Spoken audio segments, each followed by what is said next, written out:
So, this is Roma with Roma's Canine Training, and I would love you to be your dog's best trainer. So that's why I decided, let me fix that a little bit. I decided to help you guys here and kind of share whatever I know about dogs. Maybe you can benefit from that. Let me see here because my system here is, oops, really, here we go.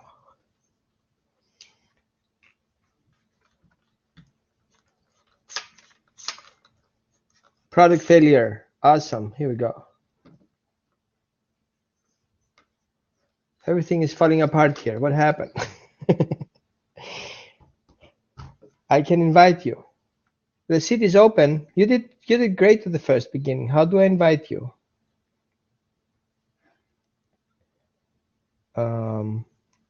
How do I invite her? The seat is open. You just call in. Exactly.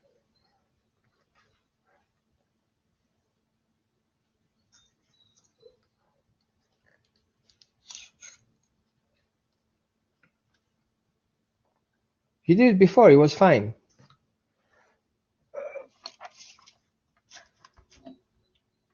Exactly. Here we go. Martina, accept. Good. Here we go. Martina is on air.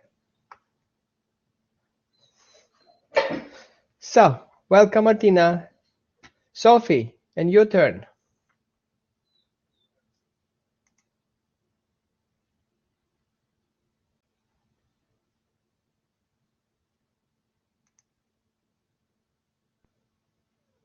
So, how about I introduce myself, Auntie Martina hops up. This is Roman with Roman's Canine Training, and we're about here to discuss things like fear and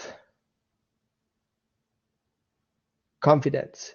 And why that? Because unfortunately, people misinterpret fear with submission and confidence with being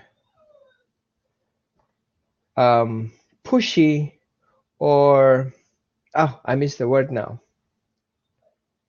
Confidence. See, I'm bad. I'll fix that. How do you like my hair? I cut my hair. I look like human again.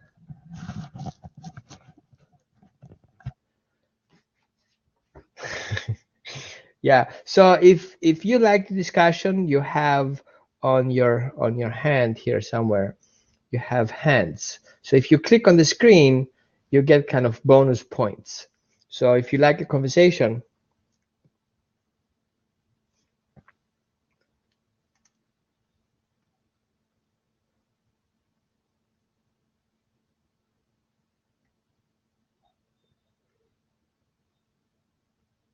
oh, here she goes. Yay! We got her. Yay! Okay. So everybody clicks on Martina's screen with her mouse. So every time you click on the mouse, you get kind of like hands up. See how many hands she gets if she's good. So you had an experience today. Martina joined us for a meetup group, and we were working on some stuff. Yes, I have a foster dog from Austin Pets Alive, and she is extremely fearful. A long history for her. She was 3 years in the streets and then got netted by the Austin protection officers, ended up in the shelter for about 2 months where she was kind of a little lost and shut down. And then she was transferred to APA and got into foster, and the foster lost her on Christmas Eve. So we did a 10-hour ordeal in finding her area where she lived, and we set another trap on Christmas Eve. And she actually went in, and I got a call, and I pulled her out of the protection officer's truck on Christmas Eve. So that was my Christmas. And Foster kind of didn't want her back, so I'm fostering her, and she is great with my dogs in a pack of 5. They had a little bit of a hacking in the beginning, but I know my dogs really well. Mm-hmm. So essentially, she sees another person and she freezes on the walk. And so I took her to Roman's meetup group, and so Roman, you met her and you saw her, and she is so fearful of other people. It's not, I mean, it's unbelievable. How did you feel her being in that group today? She was doing better than I had expected. Mm-hmm. Why do you think that happened? Well, pushing her seems to work, because I've been pushing her also on her walks. Mm-hmm. Like I've been... Explain pushing. Like she doesn't want to go and we're going. I mean, I'm not dragging her, but I don't give her the choice to stay and sit and freeze. Good. So who has experience here, who is on the blab, who has experience with fear trauma? Silent Caesar.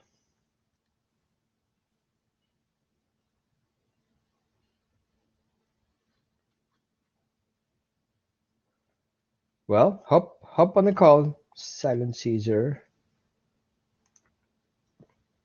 Here she goes.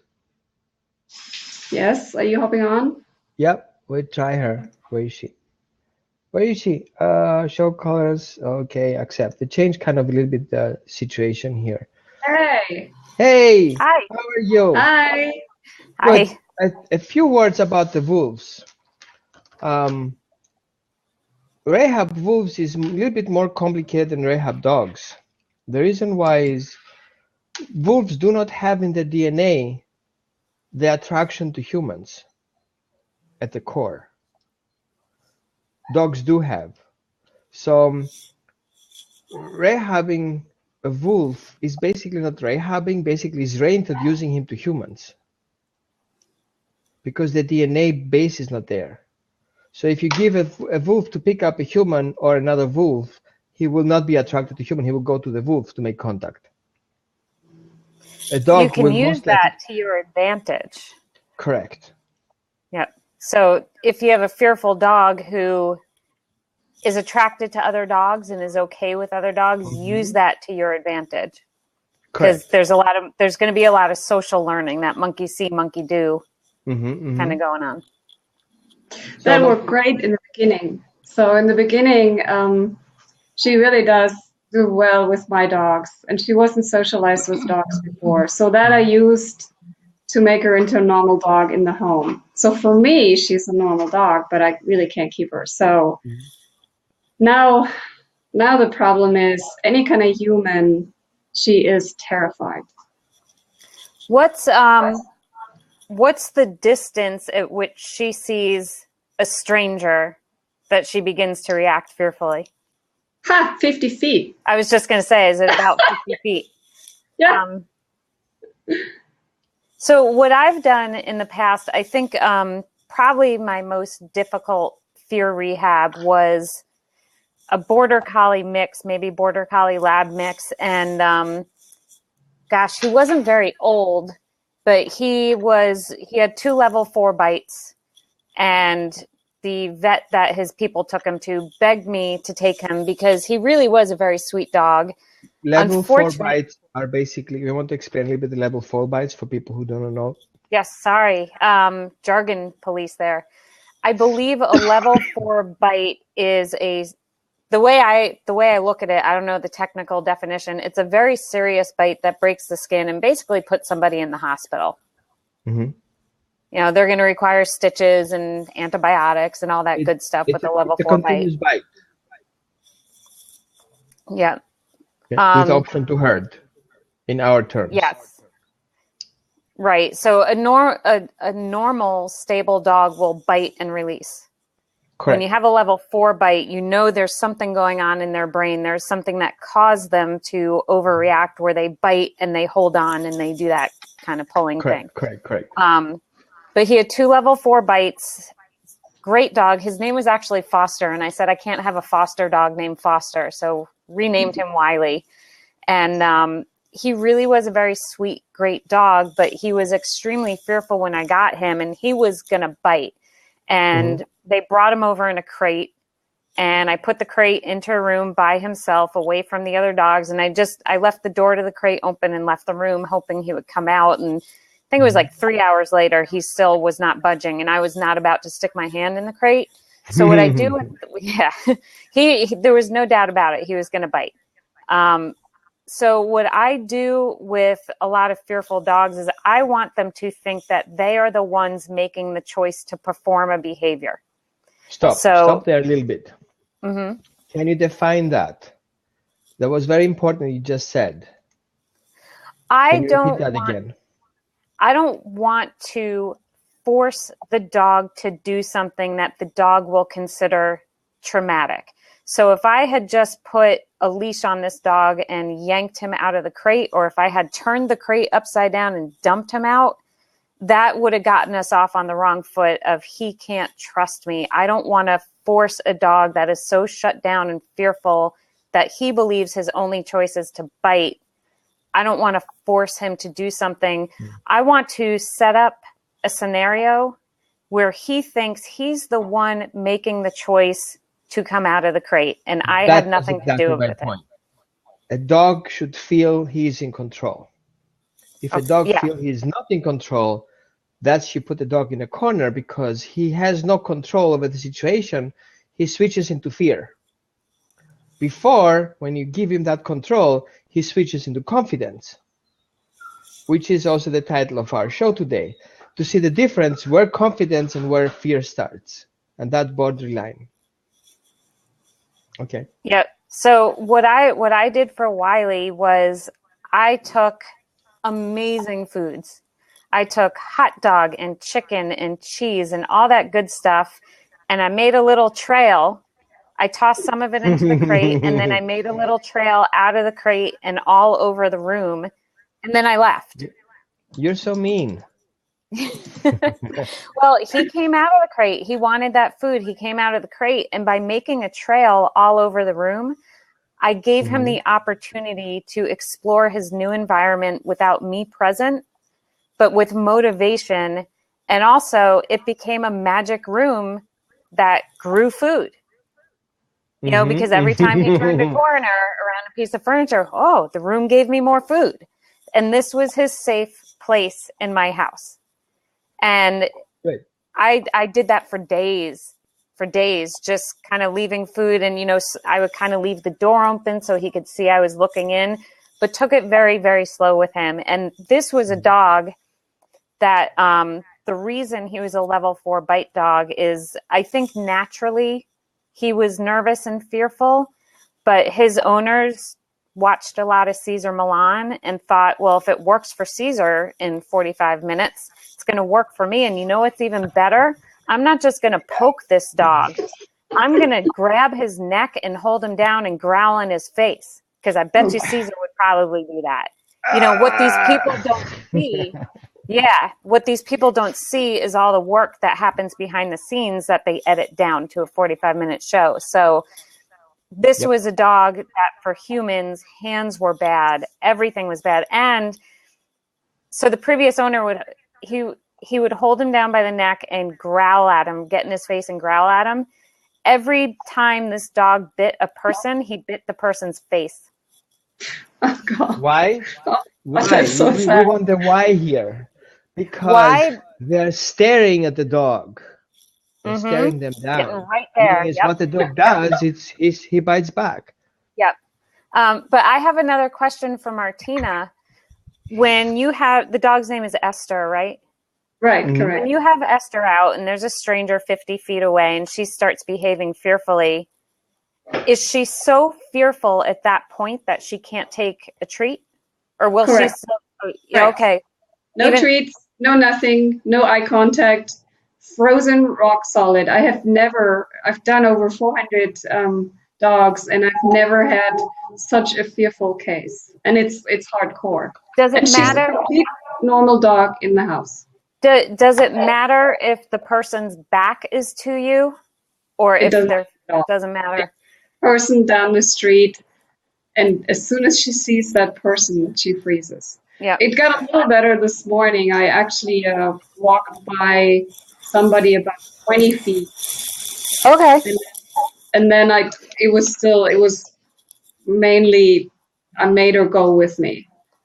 But then I took her to the class that Roman teaches, the meetup class, and somebody else was holding her, and Roman actually worked a little bit with her on the leash, and she walked back to the car on the leash with me, still very fearful, but we went by somebody with a dog 5 feet.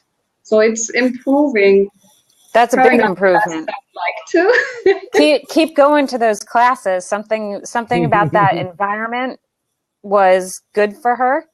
And obviously it's working, but yeah, so usually what I do when I have a fearful dog is I start working with them beyond the distance at which they shut down. So if 50 feet is too much for her, I'll start with somebody at 60 feet. And I make really good things happen at 60 feet, and I end the training session on a good note. You know, and slowly as the dog gets more comfortable, I'll have the person take a step forward. And if the dog is still okay and still taking treats, good. And maybe we'll move another step forward. But as soon as the dog starts shutting down, move back, let's do a couple of good things, and we're going to end on a good, happy note. Yeah, and this takes a lot of time. This works for dogs that eat outside. She will not. She will. API behavior team suggested to basically not feed her and then make her eat outside. And I'm like, I don't know. I'm not there yet. So yeah, I don't. Other ways. Yeah, I agree with you. I would be uncomfortable with doing that because when dogs eat, I want them to be relaxed. You know, it's a nourishing time. It should be a calm time. They should feel safe when they're eating. Dogs that, yeah, I would be uncomfortable because if a dog is nervous and they're starving, they're going to scarf that food down really fast, and then they might vomit, or, you know, they inhale a lot of air when they eat quickly. So that would make me nervous. But I was going to say that is very similar to my dog Maple, who is terrified of the outside world. She's okay in the backyard most of the time. The front yard is like, I don't know what she thinks is going to happen to her in the front yard, but it's that same thing where in the excuse me, in the house, everything's fine and dandy. In the backyard, it's pretty good. In the front yard, even a butterfly flying by is like the most terrifying thing in the world. How long have you've had Esther? Since Christmas? Well, I know her history, so she's practically lived in the streets for 3 years. Right, and but she's actually been with you since Christmas? Yes, but I've known her 2 months prior at the shelter, and I was, like, there were only about 3 people who could take her out. Have you tried taking her outside with one of your other dogs? I have... Let me think. I think I've tried her with Nelson. Yeah, because you might want to try pairing her with your calmest dog and taking her out, and then she'll see, well, he's not scared, so maybe I don't need to be scared, and you can work with it like that. And then, I just lost my thought. I had another thought on that. I don't remember. It'll come back to me maybe. So I sort of try not to make her codependent more than she already is with my dogs, because at some point she will need to leave my house. And so she's really great. She learned all the inside behaviors. I mean, I found her on the table in the beginning, I have to say. I had to tell her it's not appropriate to stand on the table on my computer. It's the highest vantage point for her kingdom.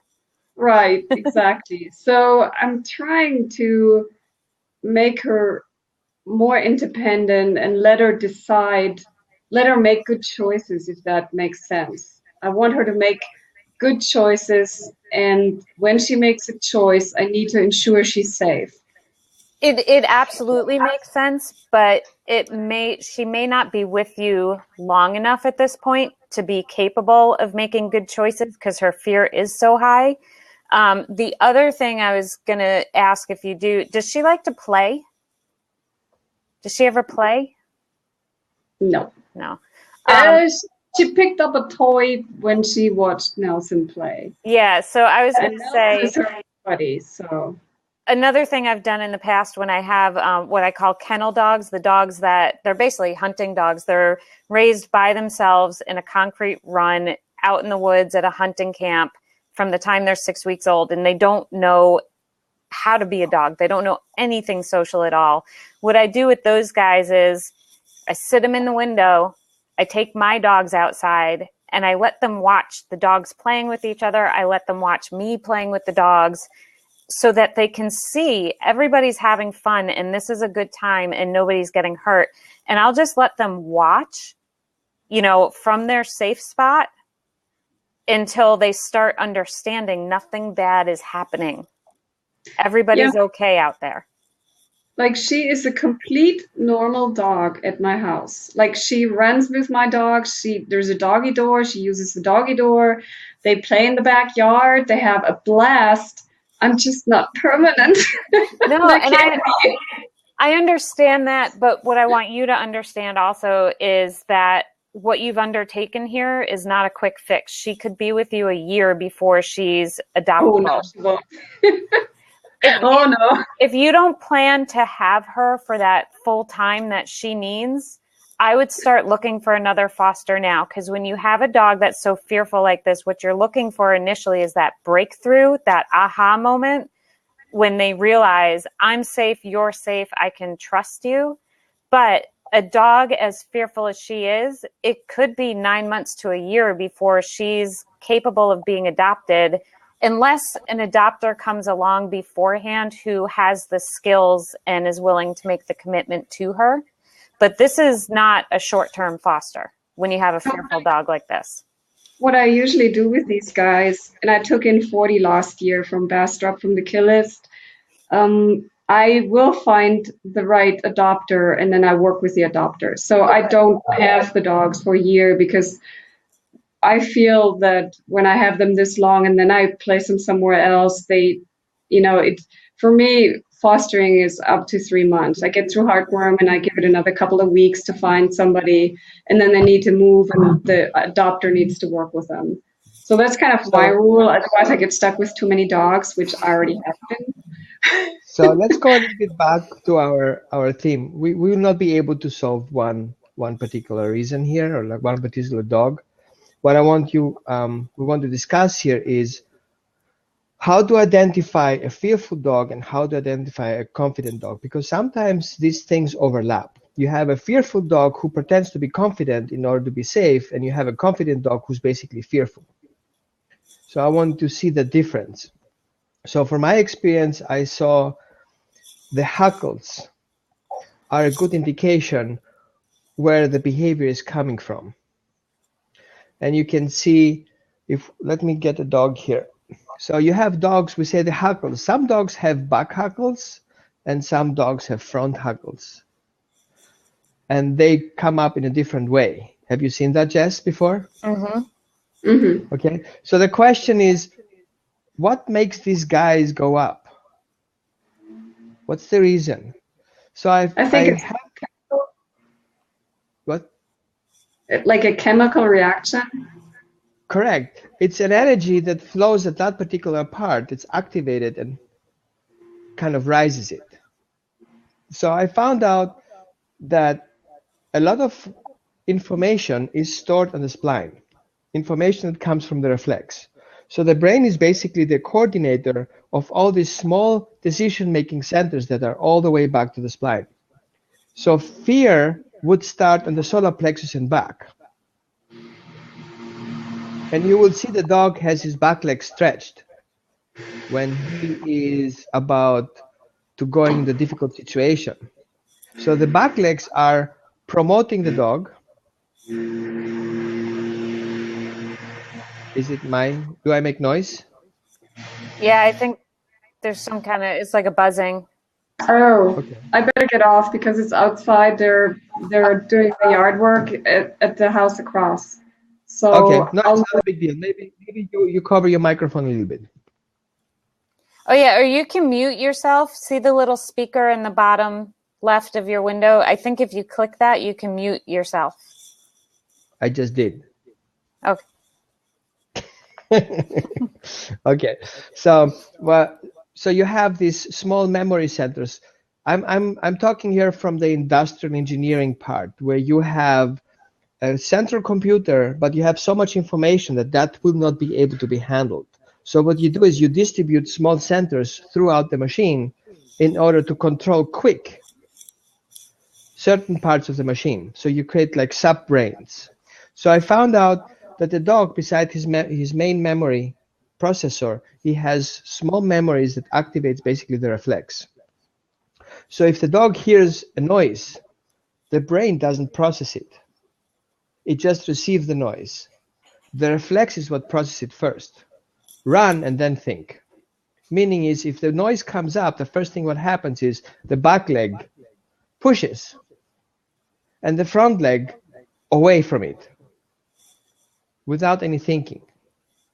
So when the fear comes up and the dog goes into that situation, the back hackles go up. If the dog is confident and wants to show bigger, the front hackles will go up first. A dog who is unsure about the situation, he will hackle the back and the front at the same time.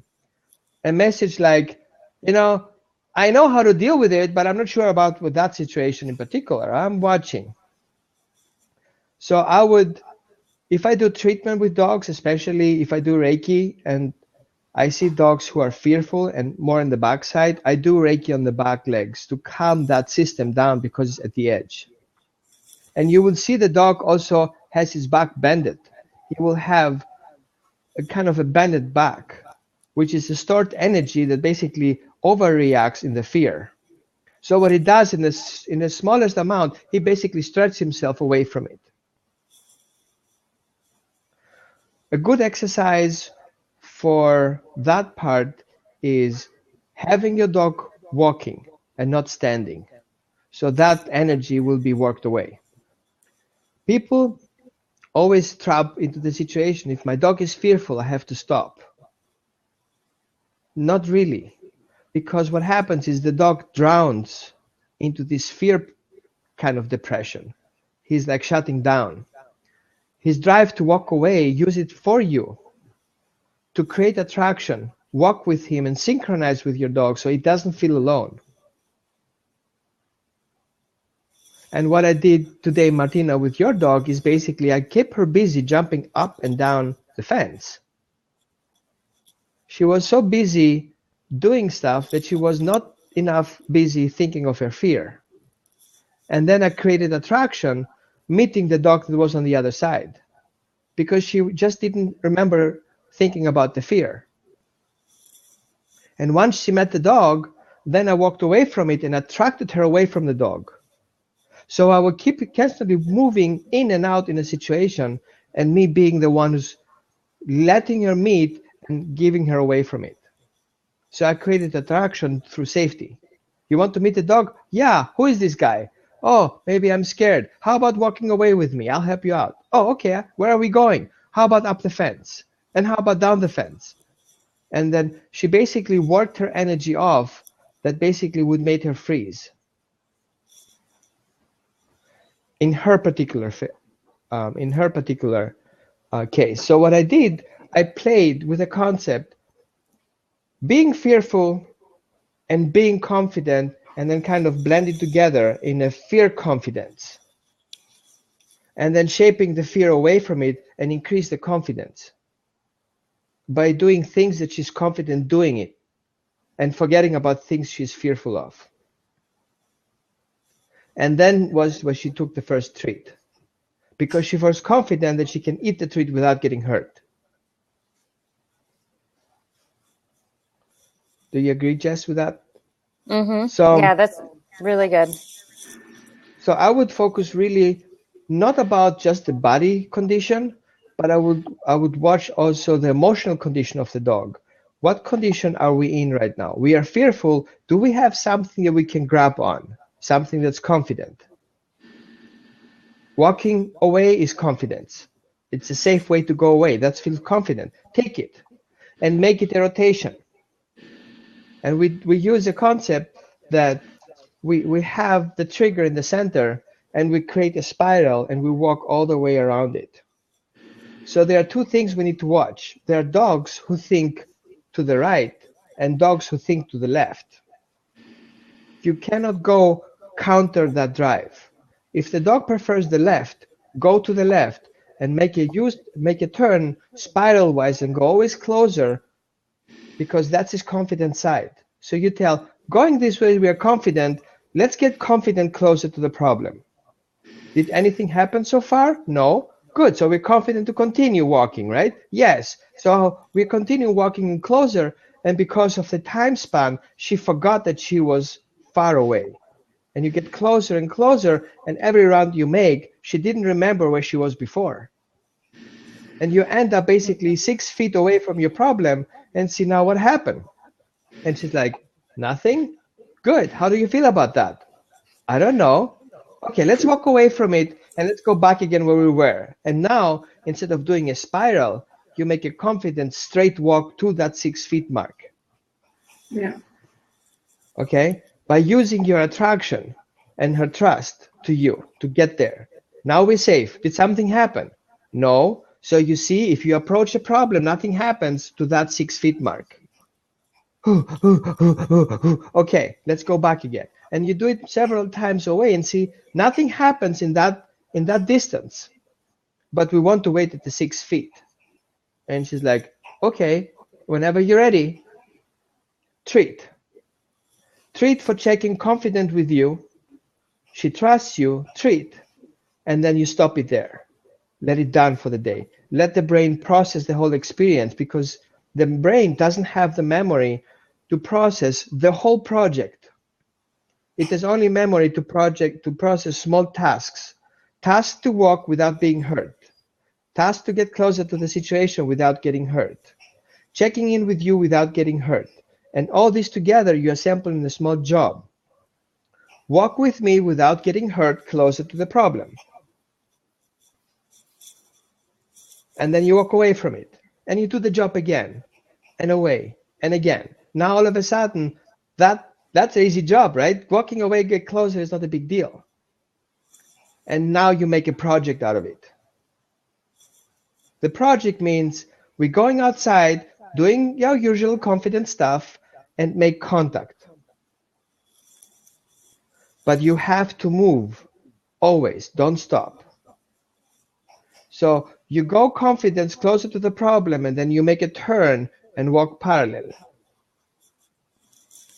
And while that trigger dog is walking, let her fall back and let her being attracted to the butt. Because the butt doesn't bite. And do the same with humans. I never has been bitten by a butt. Okay? So the dog has time to go back. Nobody will attract him. And he has a way to go right or left to free himself from the trigger. So don't confine your dog there, but be next to him. So what I usually do, if I have to introduce two dogs and I'm alone, I have both dogs on my flanks, one right and one left, and I'm in between. And I don't let anybody look to the right or look to each other. So if I see a dog that wants to meet, I just walk faster and block him off.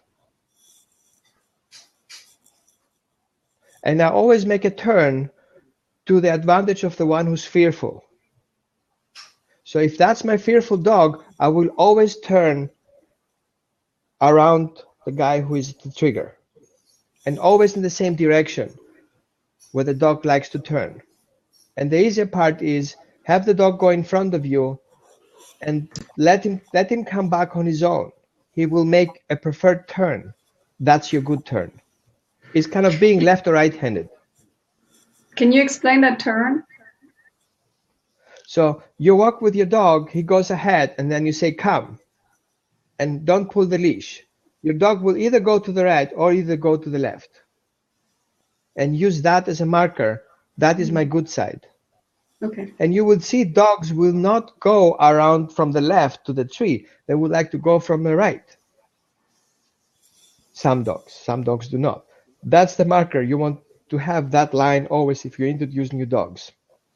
The way you introduce a dog in a new home, that's the way to go. Start from the right, go to the left, depending on the dog.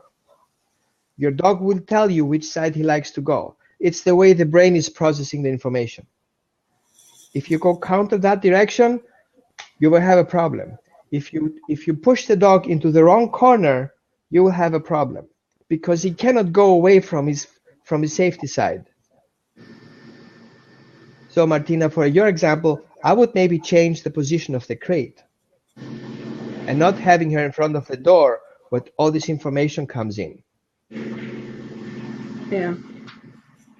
Okay, so she's confronted with responsibility, which is window and door. She cannot handle the normal responsibility. How can she handle the entrance? Yeah, you're right. You're right.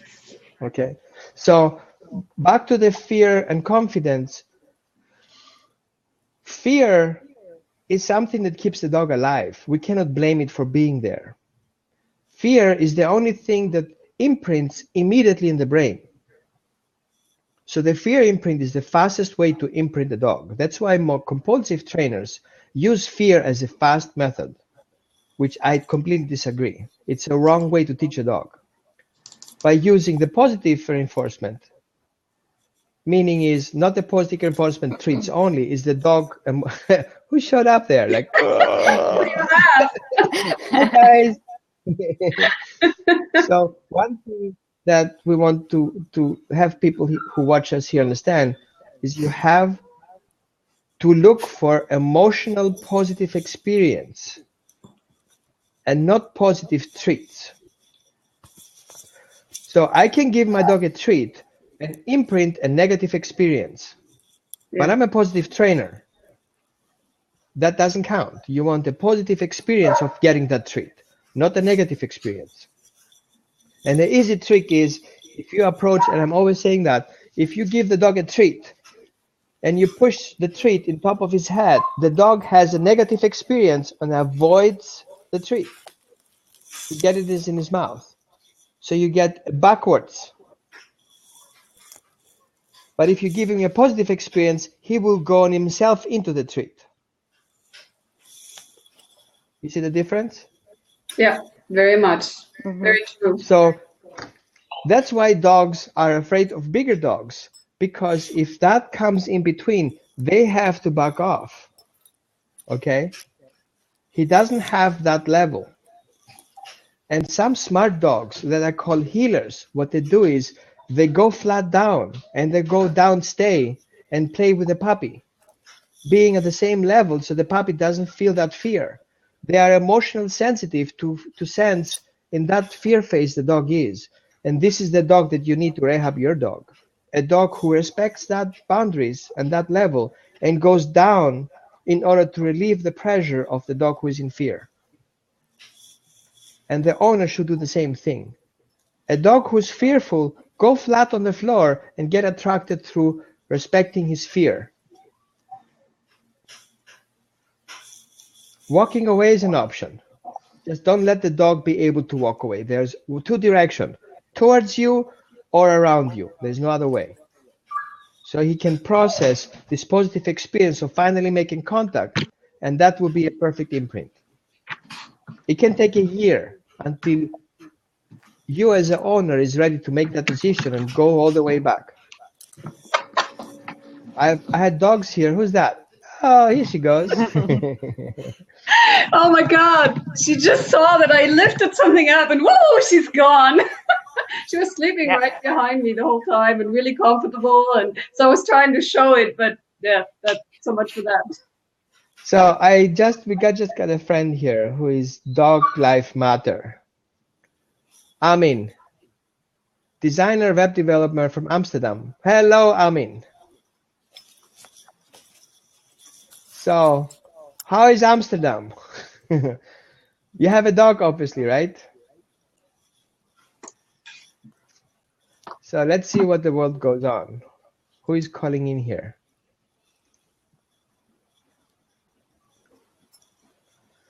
Good, good. So Big Daddy, whatever. So again, I want to recap here things that Jess told us.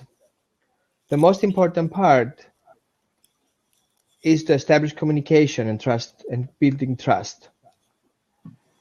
The next important part is understand what the triggers of your dogs are. What triggers your dog? It could be daylight, it could be location, it could be things that are bigger or smaller around her. And she's gone. You can't fool her. No. Things you want to look for is health condition. A sensitive dog who has health issues is most likely to be fearful because he's not confident of accomplishing the job he's into. Okay, if a dog has a trauma, he doesn't feel confident he can fix it because he will be fearful of walking away. A dog who has health issues, for example, Lyme disease, he will not be able to think through the process. Even a stimulation like noise, bark, smell is already overstimulating. You want to watch that. You mentioned before treats and giving confident petting, for example.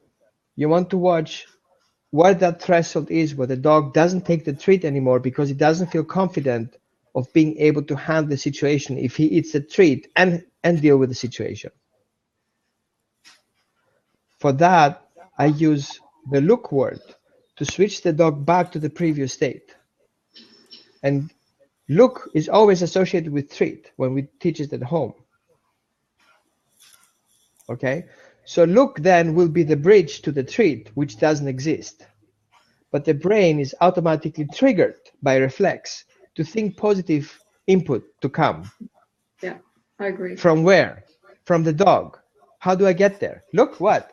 Here. Oh, let's go with me and walk. So, and that look will switch the dog over to your attention because you are the solution. So we want to focus that while you do a training with your fearful dog, always be the one who offers the solution and not adding another problem like choking, forcing your dog into sit.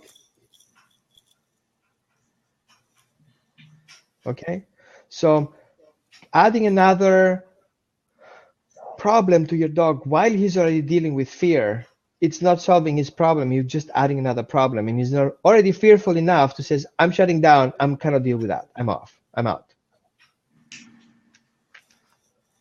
Did I miss anything? I don't think so. It's a lot of information. Yeah, I mean, it's a lot of information for us just to talk about it. How much information is the dog to deal with it?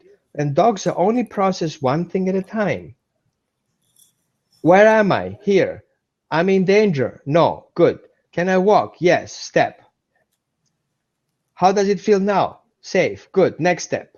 Good. Next step. Good. Next step. Oops. Problem. Oops. Back. So we have that constant action, reaction, action, reaction. And in between, we have the feedbacks. So we have somebody who needs to go. Let me ask a question. When you have a dog who's very fearful and something has triggered them, like with Esther, and there's a stranger, she won't even take a treat. When you give them the word, the look, or the focus, whatever word you're using, and it's not snapping the dog out of it, what do you do then to help the dog? Go to the back safe place.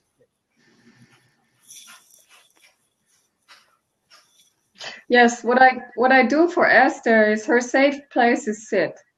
And I sort of discovered that even though she won't sit in the house for a treat, well, she's starting to now with the method of giving her a choice to sit. That I started training at home. Like I pick up a hot dog and I show everybody, and she learned from the other ones essentially, okay, I sit and I get it. So she now has a safe sit. And then her other safe thing is to be against a wall. Mm-hmm. So those are two things. I mean, whenever she sees and freaks, she will go into sit, which is, and then after that we can walk in a different direction. So that's what I've been doing. But I'm also intrigued by the fear. I've kind of seen two sides of it. I've seen the side coming from the dog, from trauma, from previous owners, because I work a lot with shelter dogs. And so my Esther was in the street for 3 years and traumatized by people chasing her away and, sending her, like giving her food and chasing her away, giving her food, chasing her away. So she's like completely confused by people. She doesn't know, do I trust? Do I not trust? Do I trust? Oh, I trust Martina because, man, she picked me out of that truck with the metal bars. So, and then I see other dogs that pick up the fear from the owner. And I'm in general, I see those as two very different things. Like I see when the fear comes from the owner, that is easier to treat because you can work with the owner. But if that fear is like imprinted on the dog by a previous condition, that's a really hard case for me. So can you help, I don't know. It's like she is a hard case. Put your question. What's your question? My question is, how do I heal a dog that has that imprint going on when I don't have an owner to deal with? Like, I don't have an owner where I can say, well, the fear's coming from you, Like, in my mind, I'm thinking that, of course, you can't really say that, but you can sense it. But I just basically have the dog, and I have no condition around it. So for me, that's harder to deal with. So the question is, how do you deal with that when you don't work with the owner, but just with the dog? You have to go into the state to reset the dog, the primary needs. So the dog will ask you the question, who are you? I use the crate for that. I am the one who comes from the light. Makes me who? My mother? Good. And what does mother bring? Food and safety? Good. Yeah. What's next? I trust you? Awesome. What do you want to do? Eat? Good. What do you do for that? Sit maybe? Good. So I create a path, and I have the dog think out of his DNA and not out of his memory. By limiting down the input, I'm not adding information to the dog. Let him think through the process. And I can stand in front of the crate for an hour and try his figuring out who I am. Who am I? He doesn't do anything to me. He's not harmed. He's just sitting there. Okay, and Jess does the same thing. She's patient and gives the dog time. Who gives the dog time? His mother, a trusted person. Well, that builds confidence to the dog who is in front of him or the person who's in front of him. And just watch dogs who see another dog being in the crate in a stressed state. They go just next to it, don't face the dog, sit in the same direction and do nothing. And just sleep. Just be there, being calm. Do the same thing. Yeah. One of the things I've found that has helped the fearful dogs bond with me or trust me a little bit quicker is I keep the crate in my bedroom when we sleep at night so that they are in their crate at night sleeping alongside. So, not on top of each other because the dog's not ready for that, but just in the same room with everybody else, becoming part of the family and staying near us. And I find that it helps with that bond between the animals and between the humans and the animals. I have my thoughts against that idea. Before I introduce a dog into my pack or in my team, I rather have the dog bond with me first and me be in the reference point because I want the dog to see that I fully 100% control the newcomer. And I want the dog to feel safe with me. Meaning is, this guy that I just brought on the job, I brought him because I trust him. And guys, meet my new partner. So if I have a dog who is fearful growing into the group, I basically reward him being fearful and give him a chance to join the group. I feel that sends the dog a wrong message. You're almost there is the message. And I says, no, you're not. Okay, guys, I'm jealous. Sorry. Popular here. She just got out of her room with her stress ball because we went to run errands, and she gets very stressed when we leave. So she has one of those squishy orange balls, and when we come home, I just put her into the office so she can squeeze till she gets over it. Right. So one thing I want to add to that is, in order to help your dog, to prepare your dog into that training situation, I would start with crystal therapy and Reiki. Okay, so if you have a Reiki practitioner, I would have the Reiki practitioner make the first emotional contact with your animal, like spiritual contact with your animal, and have the animal trust the energy that comes from a human. And usually what I do when I do Reiki session, I give the dog an energy ball to play with in the color he picks. So I give him 2 colors. Usually, if I feel the dog is angry or upset, I will give him a blue ball because that goes to the throat chakra, or I give him a green ball that goes to the heart chakra, and let him play with the ball. Which ball do you want to play with? And he's like, the green one? Good. Now I know that he wants more heart energy. So I give him a nice big ball to play with, and leave it there in the crate, in the cage, in the rescue shelter, and let him play with that. The next thing I do, I prescribe crystals. Everything that's a green stone is good for the heart chakra in that example. Okay, so if I know the backstory of the dog, I would definitely go and add healing crystals to the crate, hang them to the crate.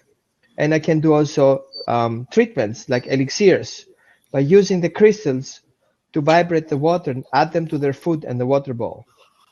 Okay. For example, abuse, you can use aventurine or rose quartz and have them next to the crate. I think rose quartz is a good thing to handle if you have a fearful dog. What else do we have here? Amethyst and rose quartz. I would say number 1 toolbox is rose quartz. By the way, this is Esther, guys. Oh, she's beautiful. Esther, she came actually up and wanted to come up, so I couldn't. Sorry, I interrupted, but I couldn't. I had to show her. Dogs first. She's gorgeous. So we have a question here. What time is it? I don't want to lose the time. Time is 1. Okay, we have a little bit of time. So we have a question here. Our dog Roy, who we adopted, let me put it on the bigger screen.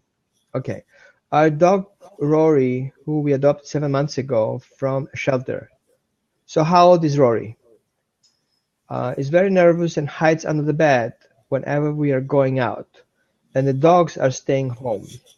I have been ignoring this behavior, but still verbally saying goodbye to him is the best approach. What do you think this behavior means? Well, obviously, when you go away, he feels insecure of being alone. The one thing I would suggest, it could be he's afraid of the other dogs and he doesn't feel confident. There are dogs who do not like dogs. They are most likely human attracted than dog attracted. So we have to respect that. If he already hides under the bed, how about creating him a safe space in the crate and let him be in the crate? Crate. Correct, crate. So I would say there's a new button here. It says answer the question. What do I do here? Oh, Okay. yeah. So now on the left side, you'll see it says answered. Oh, okay. Yeah. So you answer the question by, well, I am answer the question. Put him in a crate, keep him a safe space. I would ask a noise generator to keep him busy and he doesn't hear the outside noise dogs.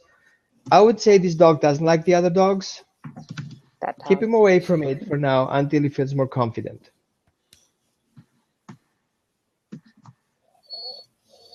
It sounds a little bit like the dog maybe codependent with the other dog. Correct. That was the same thing. So the dog is very attracted to one human and is not attracted to the other human. I would definitely do an exercise and work with him on one-on-one. You can definitely give me a call here on my website, romanscanandtraining.com. Let me type it in for you. Do you think,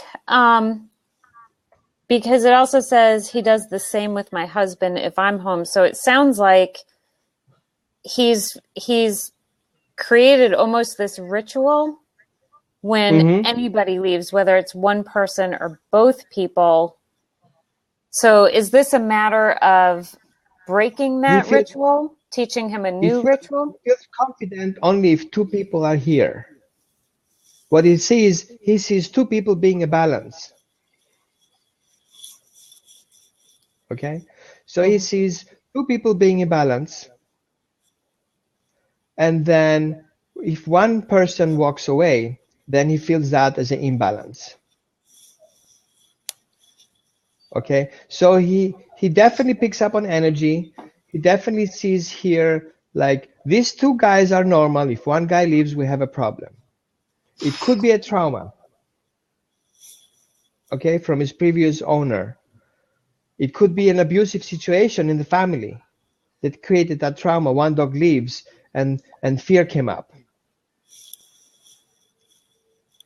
Okay, so I would say definitely using a certain behavior pattern as a positive reinforcement. I would leave the house while the dog is eating. Oh, that's a great idea. Yeah. That's a great idea, Roman. So keep him busy, and you have to keep him busy for the next 20 minutes because that's perceived as temporary. After the 20 minutes, it's forever. Okay? So you should keep that time here. Ben, what was his answer for you?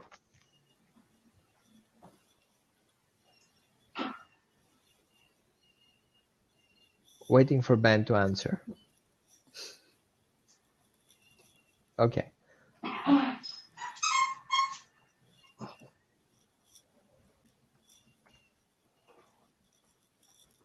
Oh, no answer yet? Okay.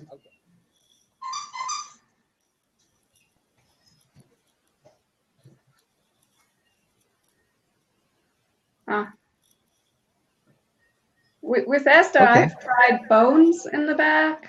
Like when I leave and she has to go in the crate and she barks, I give her a big raw bone, and it's changed her attitude about leaving and barking and the whole upset. She calms, she's in her crate, she calms, she chews, she's happy in her little space. So that has worked a lot with me, with the food. So it's great suggestion. Well, we say for Rory that we should integrate the crate as a safe space. So you will not be able to have your dog alone outside, Ben. Okay? So what I do, example, I show it here. Just a second.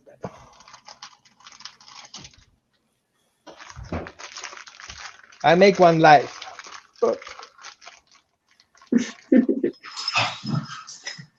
Good. So I get this pork meat that you get from a supermarket, and you get a hollow bone, like that kind of bone, right? And you get these chunks of meat that you can get very cheap on the supermarket, and you just stuff them in there, really deep into that, as deep as you can. I know it's smushy and looks weird, okay? And you get that. Good, and that put it in the freezer and let it freeze. The good thing on that is that some dogs get diarrhea from the narrow bone and not from the meat. Okay, so you can load like this kind of bones. You can get pretty cheap from a market, from a meat market. Okay, so we have another person here on. I'm deaf and I have tactical issues. Oh, tactile issues. And if I come home,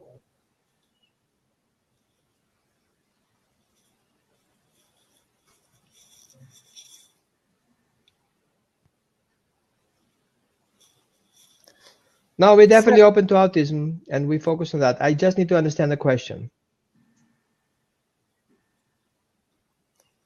Can anybody help me here? What is a tactile issue? I don't tactile. I'm not sure if it's a question.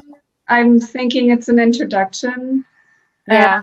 And I'm thinking the person is watching and listening and learning. So welcome. Okay.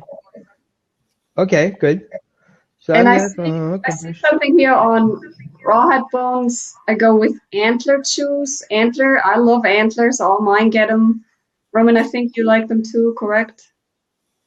Yep. Yes. So somebody wants to answer the question to Christopher on writing, because obviously he's deaf. So maybe can somebody type the question? So, and I stuff Kongs and I have the little treat things where they roll them around and the treats fall out, but I keep all my dogs separate when I go out. This is a really good time for them just to have time and space to themselves, I think, because otherwise, like you see these two, they're on top of each other all the time. So when we go out, I have one that goes into a crate, one goes into a room by himself, and then these two run off to their corners with their frozen Kongs, and they get that time away from each other, which I think they really enjoy. Yeah. But yeah, I always give food when I'm leaving the house. We have our routine that we go through, and I say goodbye. Everybody gets a treat, and then if we're both going out, that's when they get the Kongs. Mm-hmm. Okay, so I'm answering the question here. Here it goes. Here she goes. Okay. So yeah. So the answer is he should email me and we can do.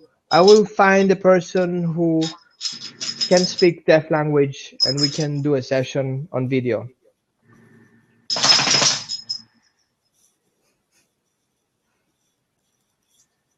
Okay, good.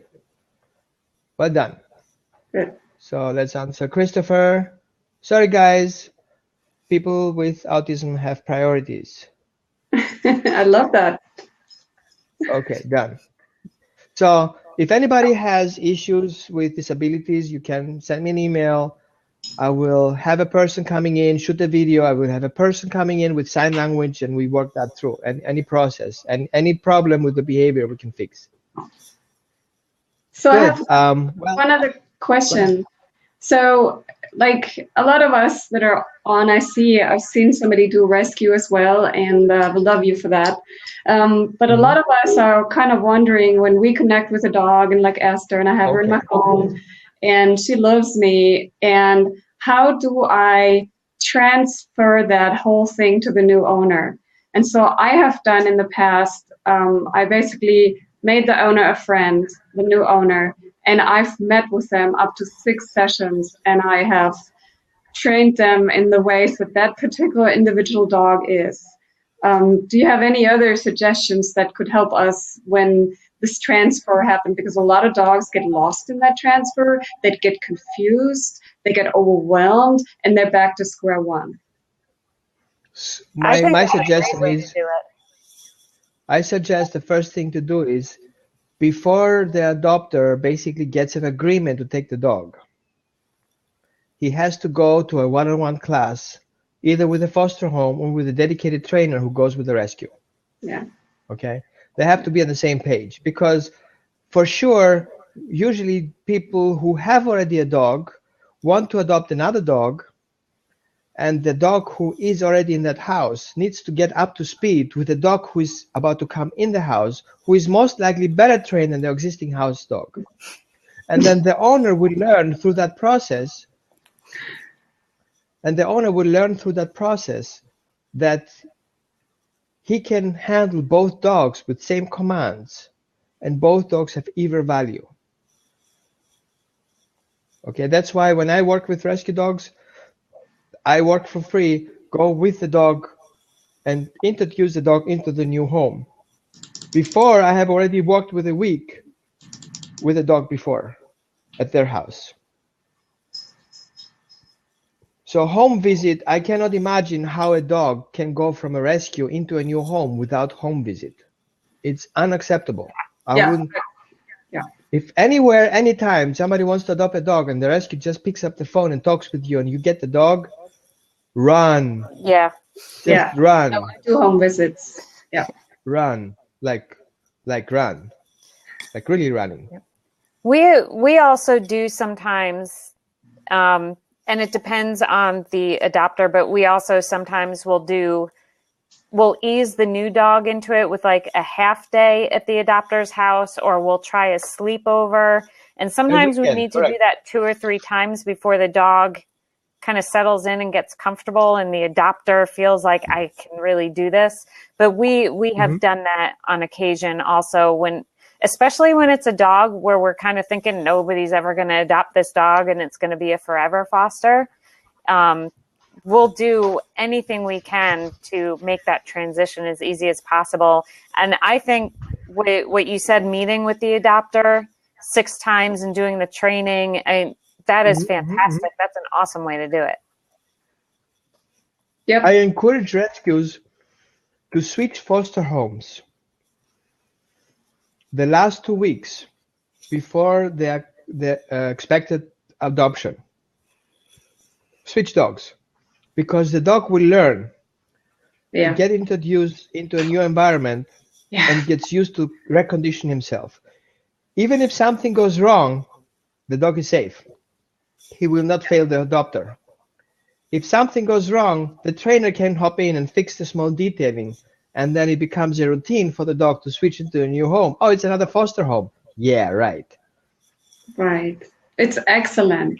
Excellent suggestion, Roman. Really. I wish we would have a foster program that kind of supports that. Well, if you don't have one, we create one, right? Yes, we should.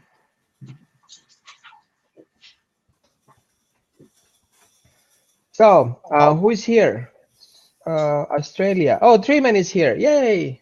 2-week trials. Wow. That's awesome. They have 2-week trials in Australia. I want to add something here. The trick is, a dog needs about 3 to 4 weeks to adjust himself in his new environment. Okay? You will have a perfect dog who is super timid and everything is fine. And week 3, like, yeah, now I know how everybody deals here. Now I'm taking over the whole household. And he's like, oh my God, where did this come from? So it's a silent observer. They just hang like that, just watch you what you're doing. You're going in the kitchen. Okay, it takes you 15 minutes to fix the food. And then you don't feed him, and then he feeds the other one. Okay, got that, check. And then week 3 is like, okay, we know the rules. Done, fixed. And you're like, oh my God, that's a monster. Where did this come from? So I suggest to people the first 3 weeks, the dog should walk on eggshells. On a thin yellow line, close to the red one, don't step over it. You don't go in the bedroom, you don't go in the bathroom. You are following me wherever I go, tied up on me, you don't move anywhere. Set rules, set limitations, set restriction, become the trusted person, create a relationship like the closest person he can get. Your dogs are not the one who teaches the dog, and your neighbors are not, and your kids are not. So that's super important, especially dogs who have a bite history, who are prone to behaviors like being possessive or being protective. Rule number 1, don't let down your guards. And it's like, oh, he was cute. Next week after, I was thinking he was fine, and then he attacked all my dogs. Yep, I told you, 3 weeks. Every day call. Yep. So where do we have this? You know what I missed today? I miss our we had our mentions. No, We had us with this wall screen where we could see where everybody is. Oh, I didn't notice. That's gone. I don't see that anymore. Oh yeah, it was nice looking everybody. So we have Australia, we had Holland. Okay. So where is everybody here? Just type where you come from. Okay, I'm Austin, Texas. Awesome. And don't forget, important, I'll send you the link. So when you go to my website. Oh, somebody's saying that there was a blob town hall last night and too many people to see the map. Oh, and it fell apart? Did they do 2 town halls? I think they had one. I think I heard they had one a couple of nights ago also. I don't understand. What happened? So Blab had what's called a town hall meeting. So okay. That's kind of corporate speak for we're going to tell you what our mission statement is. We're going to tell you what our 1-year, 5-year goal is, and then they like to get input from the audience. Oh, okay. So they deleted it? And then they removed that? I see. Okay, cool. Kath says that they're working on the map as is no longer useful in so many in Blab. So yeah, and that's true. When you get a lot of people in the Blab, it just lights up. Like you can't really tell where people are. Right. Well, at least they can show continents. I loved it. Like we know that Ben was in Australia. They can show a kangaroo, whatever. So my website is very slow. So I would like you to go on my website and sign up. So you get all these updates from the Blabs and information that we have up and running. Okay. So exactly. Thank you so much. And so you'll find the link which says join the club, join the pack, right? And then you just click there and then you join my mailing list and then you get all this information. And if you do that, the first 10 people who sign up today, let me think, I'll give them an infographic about how fear and confidence are structured. Okay, the first 10. Let's see. Wow, I see already clicking. I need to sign up for my next session, Roman. Yeah, do that. Yes, I think about it and then 2 seconds later I get distracted. Exactly. So how did your session go so far? So far, we worked good. just online. How was your experience there? It was good. It was good. I mean, I think people are afraid to do that kind of online work, but I like using Skype just because I feel like, you know, when I need to do something with my dog, I can position the camera and you can see a full picture of me working with my dog. But I think it went really well. Yeah, I was impressed. I mean, you are a professional, and I don't treat you like a regular client. I treat you like a full professional, and I do coach trainers too. But for me, it was important to give you that experience to do basically brainstorming. I don't want to teach you something because you know stuff. Sometimes we just need brainstorming and says like put things together in a line and says, yeah, right, exactly. That's what I was thinking, but I wasn't sure about it. Yeah. And now you get that. And Martina does the same thing. Martina, you both are professionals in your own way. So Martina does work with shelter dogs, and she has experience to handle kind of more aggressive dogs. And I see Jess is more knowledgeable about fear-aggressive dogs. So you have these two specialties here. And I'm happy to work with both of you guys. Awesome. Yeah, you really got me thinking about my dog's environment and how she sees that environment, which, you know, I do that with other people's dogs, but then with my own dog, when I'm the human involved, I really can't see what's right in front of my face. So you were able to get me thinking about how is she seeing this world? What am I missing? Right. I think you're absolutely right. And I struggle with that the same way.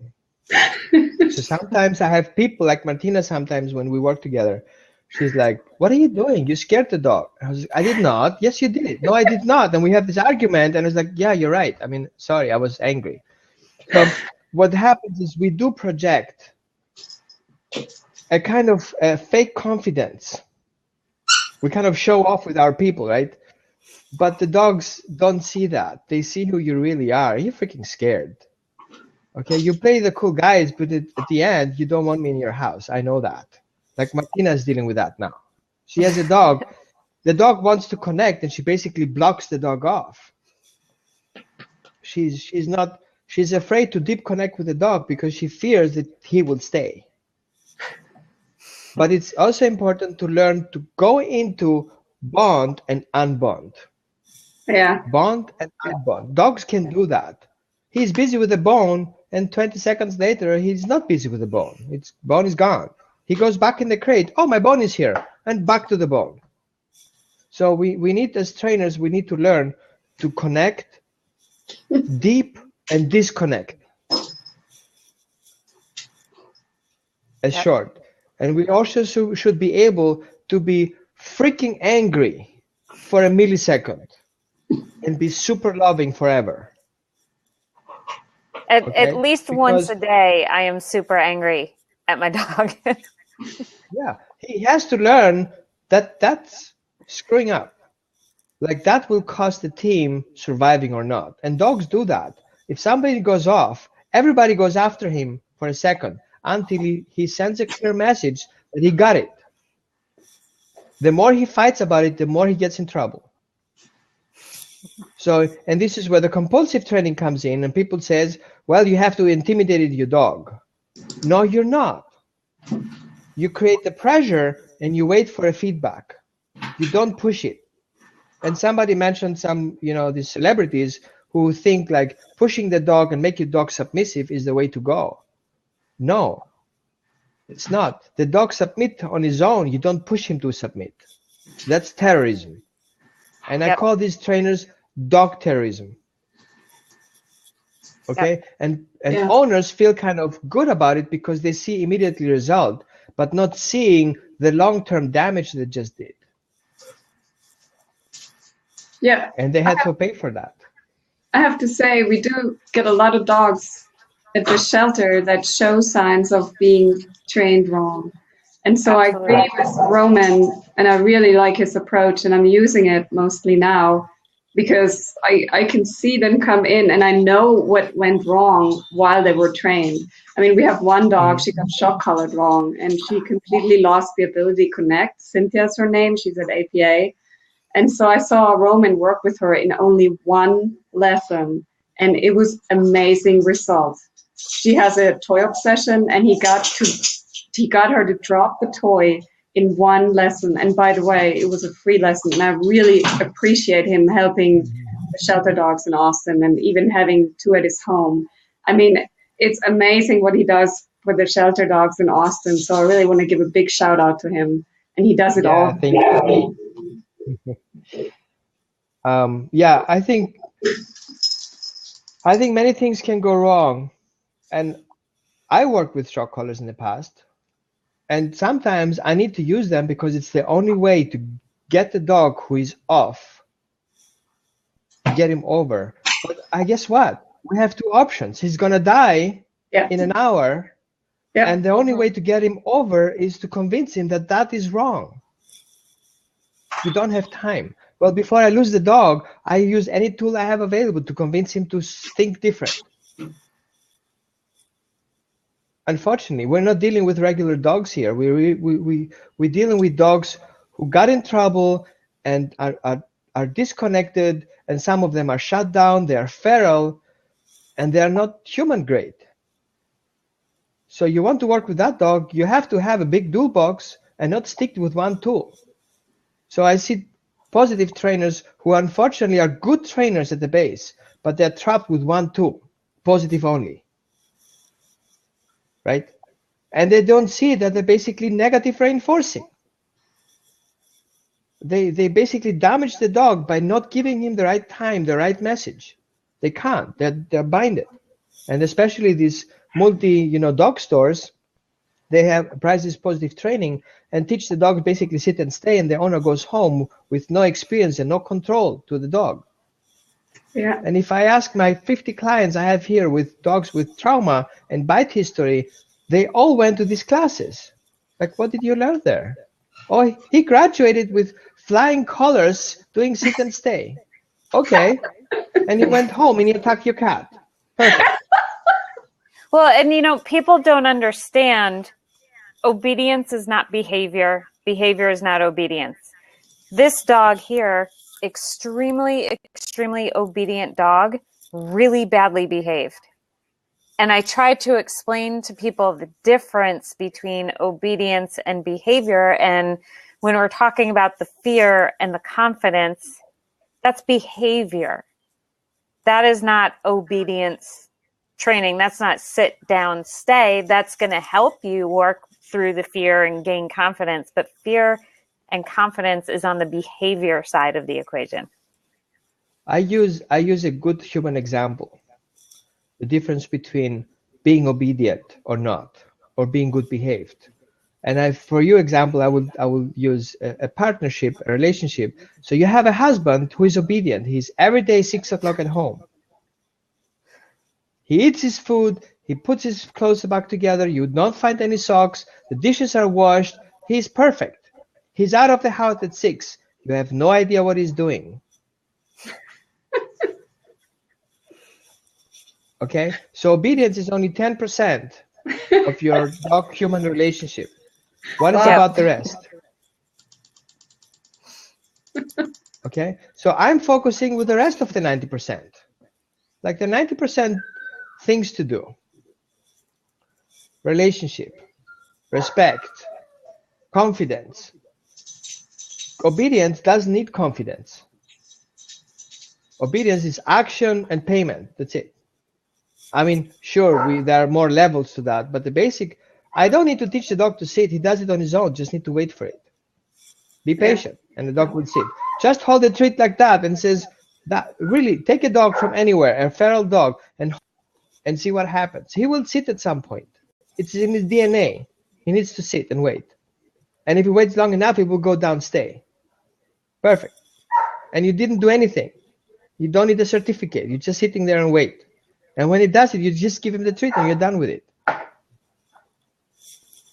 So I want to throw in that I tried this morning with a dog that I was running, and I ran really hard for about 20 minutes, and I walk in the door with this routine to sit in front of the door, and I'm like, first I was like a parrot, sit. You don't want to do that for sure. And then I realized after she looked at me that, oh, dang, I didn't get the basic needs met. So I think another really important component of rescue or having your own dog misbehaving is get the basic needs met, like access to water, access to food, access to veterinary care. A lot of dogs from the kill list that I rescued and actually have and own, Bella bit like 5 times because she had 4 rotten teeth. So that was an easy fix. The dog's fine now. She's still under socialized, grew up in a cage, but so I think basic needs met, and I think you said that at the beginning. I just wanted to reiterate it. Thank you. That was correct. So thank you very much for joining here. We had a small group, but very intense. I say, guys who weren't here, I'm sorry, you freaking missed the whole thing.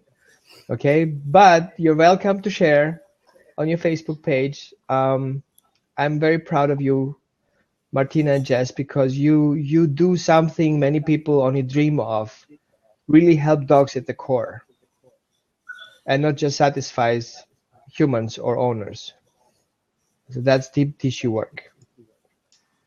Thank you. Okay, then. Wish you a happy weekend and enjoy your dogs. Bye-bye. Bye.